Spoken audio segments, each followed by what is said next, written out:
Well, a newborn baby has tragically bled to death following a botched circumcision in Canada. The baby's parents didn't want their son circumcised, but a family doctor persuaded them that it was a good idea. Regulators who handled the case have shed little light on how similar tragedies can be prevented. Andrew, this is something that really fires couples up, isn't it? Circumcision, this big circumcision debate. Should it be banned?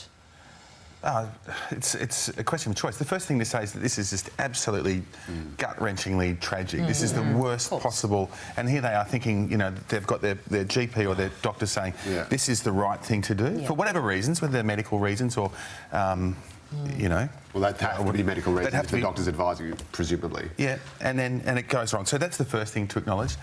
I think it's a matter of choice. Some dads just want their kids to look like them. There might be a religious reason.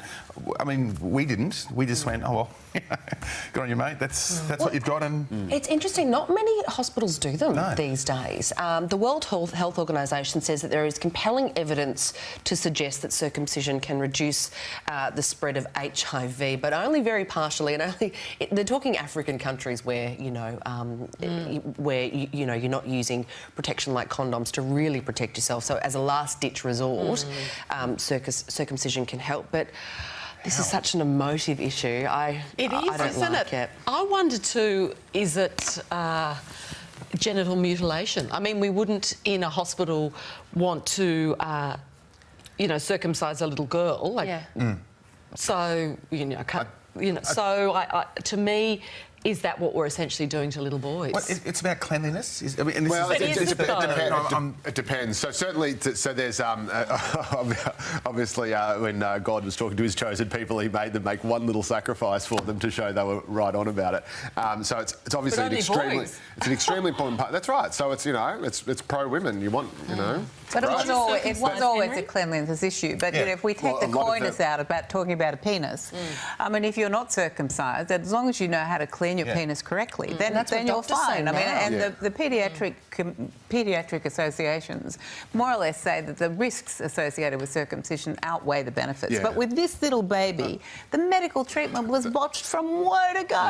I think says no, it is not necessary anymore. Fewer and fewer people are having their children circumcised, and if you do want it done, it's this sort of cloak and dagger clandestine kind of thing where you drive as they're older, you know, when you've got a 14 to whatever, 10 to 16-year-old in the change rooms at school, the idea was that you all looked pretty much the same. So back in, you know, the 60s, most of the boys were circumcised, so they look the same, and now most of them are not. I think there's two different things. One is that it's a very, very strong, particularly among Jewish people, a very, very strong cultural and religious tradition, and I think that should be respected. And Ida is right. Like a lot of traditions, like not eating shellfish or, you know, or not eating pork, it often has its background in health things that were used then as a cultural thing to keep the tribe safe. But still, it's very important. The other thing is this great myth that it was somehow cleaner not to have a foreskin, which was this.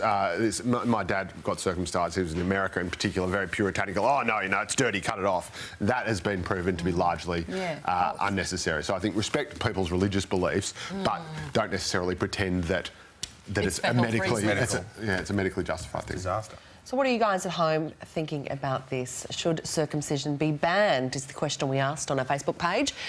This is the answer from Alexia. Yes, unless it's for a medical reason. Stop cutting bits off babies. If a grown-up decides they want to do it, fine.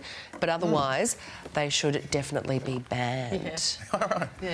This from Jason. If we banned circumcision, the boys that needed it done for medical reasons would be considered abnormal and suffer because of it. Leave the decision as a parental choice. And finally, why don't we just go ahead and ban every other medical procedure too? There's a chance that severe bleeding can happen with any procedure. It should always be a choice. They don't chop the tails off dogs anymore. No, they don't. They did, but now they go, no. So if a dog isn't going to keep its tail, maybe boys should be keeping their foreskin. I've got to say, someone who knew someone who got a circumcision when they were, I think, 16, you want to have it done when you can't remember. Trust me. You do not want it done later in life. It's very painful if you have it when you're older. I've never seen someone in so much pain. It's really bad. The producer, I think, we'll leave you with that thought.